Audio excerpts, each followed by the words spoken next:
Well, today's recipe on Chef Mooney is a beautiful banoffee pie. Now, there's a million recipes out there. This one is going to add to the list, I'm afraid. But it's a beautiful recipe, and I hope you enjoy it. So come on, let's get cooking, and I'll show you how it's done.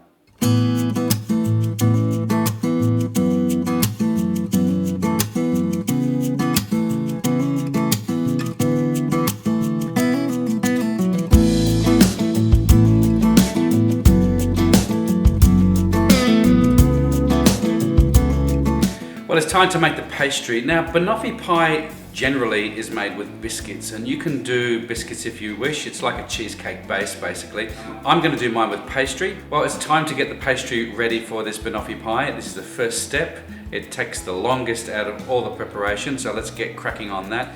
We've got 185 grams of plain flour, 55 grams of icing sugar, 30 grams of ground almonds, and 125 grams of cold butter. And we're just going to blitz this. So that's the consistency we're after. Now, to my pastry recipe, I'm going to add the zest of half a lemon. I'm also going to incorporate 1 egg yolk, and this is going to bring the pastry together, and we're going to be able to roll it out nice and smooth. And just blitz to combine. That'll do. And this is basically what you get. There you go. Now just cover this in plastic wrap, and we want to pop this into the fridge for 30 minutes to rest. Okay, so a couple of things you're going to need. This is not necessary to have. I think this is nice to serve with. Just a cake board. You can buy them at any cake shop.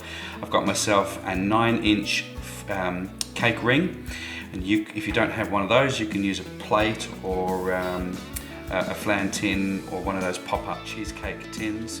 The next thing we need to do is we need to get some greaseproof paper and put it onto our tray. I don't have any greaseproof paper, so all I've done is I've cut a lunch bag just down the side and along, and that's going to fit there.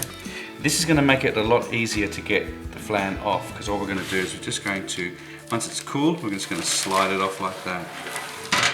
If you're going with this option with the lunch bag, just spray a little bit of cooking spray, just so it doesn't stick. Now we need to roll our pastry out. It's been in the fridge for half an hour chilling. Touch of flour.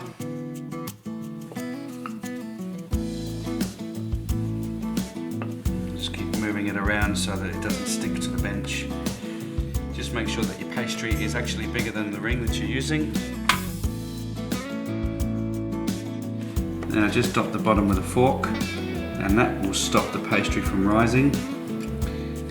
Into the oven at 180 degrees for about 15 minutes or until it's golden brown. So here we have our pastry just come out of the oven. It's had about 20 minutes now. You might have to check it depending on your oven. Let it completely cool. Okay, so we're going to make the caramel filling now. We want 100 grams of unsalted butter into a pan, and then 100 grams of brown sugar. Just give this a bit of a mix, and you're going to need to consistently stir this. This should take a couple of minutes, but don't walk away from it because it's quite easy to burn this. To the mix I'm adding 1 full can of sweetened condensed milk. That's just going to bring this to a boil, stirring continuously. Okay, so I've been whisking this around now with a spoon. I'm going to turn the heat off. This is a nice toffee consistency now, and it's ready to pour straight in. Okay, here's our pastry shell. We're just going to move it off like that. Tray, and then it just should slide straight off there, like so. Pour the toffee mixture straight in.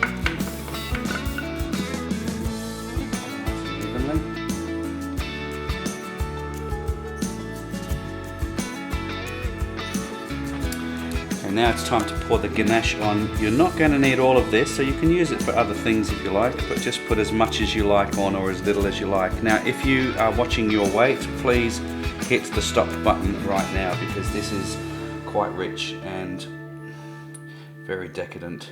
So we're going to put a little bit more on. And just spoon it out